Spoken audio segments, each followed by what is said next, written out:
जिंदगी हर जगह है। स्यारे पर ऐसी जगह ढूंढना मुश्किल है जहां जिंदगी ना हो। कभी कभी आपको बहुत गौर से देखना पड़ता है, लेकिन आपको जिंदगी जरूर मिलेगी।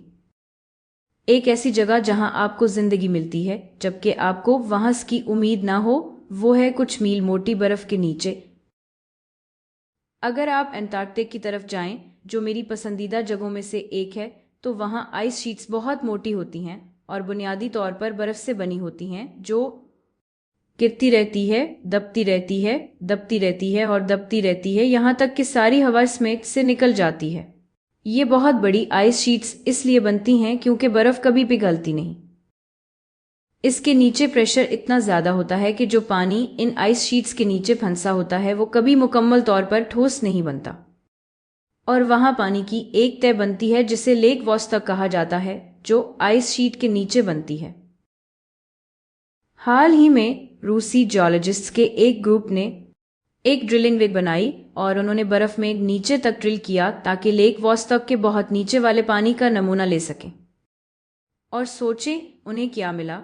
ऐसे शवाहिद मिले जो शायद सब इस इकोसिस्टम की निशानदेही करते हैं, जिसमें बैक्टीरिया की बहुत सी स्पीशीज और शायद इससे भी ज्यादा पेचीदा जिंदगी की शक्लें हैं जो उनके ख्याल में ड्रिलिंग इक्विपमेंट के साथ नीचे नहीं आए। और अगर ये आपके लिए काफ़ी ज़्यादा एक्सट्रीम नहीं है तो हम दूसरी इंतहा पर जा सकते हैं, यानी ऐसी जगहों पर जहां बहुत बहुत ज़्यादा गर्मी हो। इसकी एक मशहूर मिसाल है ये हैरत अंगेज उबलते हुए खोलते हुए पानी के बड़े बड़े गड्ढे हैं जो येलोस्टोन पार्क के बीच वॉल्केनिक एक्शन से उबल रहे हैं।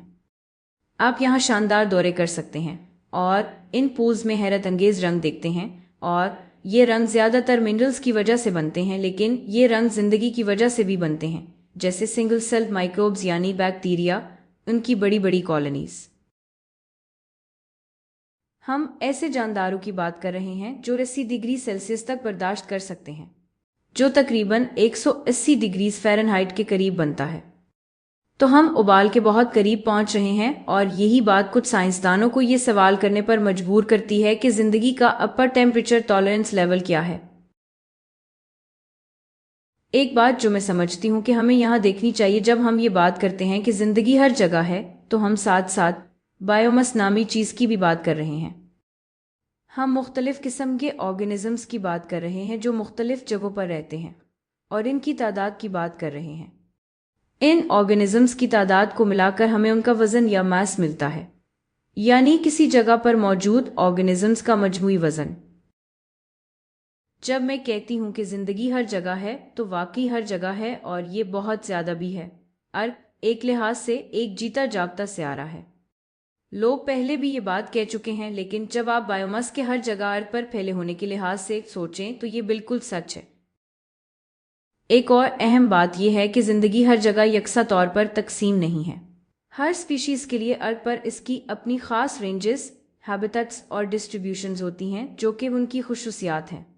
ये किसी भी ऑर्गेनिज्म की वो खुसूसियात हैं जिनका मुताला किया जा सकता है। रेंजेस बड़ी भी हो सकती हैं और छोटी भी, लेकिन हर स्पीशीज, हर किस्म के ऑर्गेनिज्म का अर्थ पर एक खास मकाम या जगह होती है जिसे वो अपना घर कहता है। मेरी पसंदीदा मिसालों में से एक ये है कि हमें ऑर्गेनिजम्स की रेंजेस या डिस्ट्रीब्यूशंस के बारे में बात करते हुए बहुत एहतियात करनी चाहिए, जैसे वो कोलर। ऐसा सिर्फ चिड़ियाघर में हो सकता है, और मुझे पूरा यकीन है कि चिड़ियाघर वाले इस पर खुश नहीं होंगे। कुदरत में पोलर बेयर्स हमेशा शुमाली इलाकों में पाए जाते हैं। ये नॉर्थ पोल की तरफ पाए जाते हैं। दूसरी तरफ पेंगुइन्स सिर्फ सदर्न हेमिस्फीयर में साउथ पोल की तरफ, ज्यादातर अर्थ के जनूबी इलाकों में पाए जाते हैं। तो कुदरत में जाहिर है ये कभी आपस में नहीं मिलते, क्योंकि इनके पास मुख्तलिफ रेंजर्स है। इस स्पीशीज डिस्ट्रीब्यूशन फिनोमिनन के मुताले को हम बायोजियोग्राफी कहते हैं।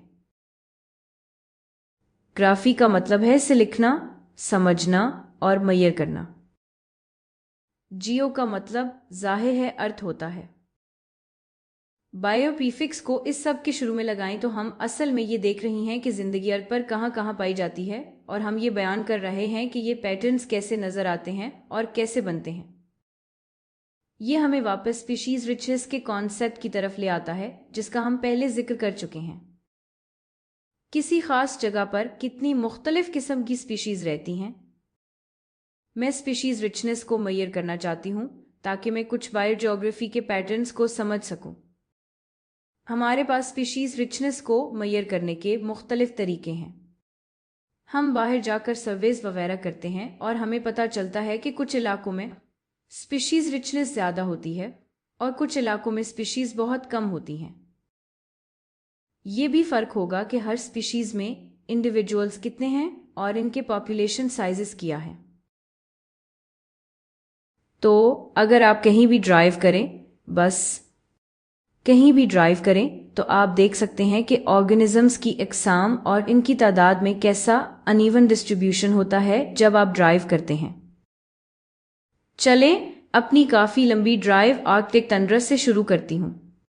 حالانکہ وہاں کچھ حد تک صحرا جیسا ماحول ہے، وہاں ایک مکمل ایکو سسٹم موجود ہے۔ وہاں مختلف قسم کے آرگنزمز ہیں جو اس ایکو سسٹم میں حصہ ڈالتے ہیں، لیکن ٹنڈرا میں رہنے والی سپیشیز کی تعداد کچھ کم ہی ہے۔ کچھ سپیشیز کے پاپولیشن سائزز بہت زیادہ ہو سکتے ہیں، لیکن سپیشیز کی تعداد اصل میں کافی کم ہے۔